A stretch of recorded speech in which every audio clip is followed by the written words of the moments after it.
ఏమన్నాడు? 3వ అధ్యాయము మత్తయి సువార్త 17వ వచనం, ఈయన నా ప్రియ కుమారుడు, ఈయన యందు దేవుడు తన కుమారుని గురించి ఇచ్చినటువంటి సాక్ష్యం ఇది.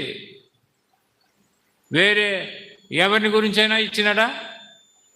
330 కోట్లు ఏదో అంటారా, ఎవరిని గురించినా ఇచ్చినాడా ఈ సాక్ష్యం? ఎవరిని గురించి ఇవ్వలే. తండ్రి అయినటువంటి దేవుడు తన కుమారుని గురించి ఏమి ఇచ్చినాడు? ఈయన నా ప్రియ కుమారుడు, ఈయన యందు నేను ఆనందిస్తున్నాను. ఈ మాట, ఆయన మాట వినండి. ఆయన మాట వినకపోతే సస్తావు.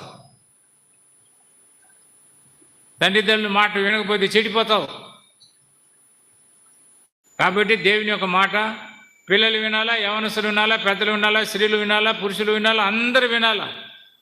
పిల్లలారా నా మాట వినండి, పిల్లలారా నా మాట వినండి.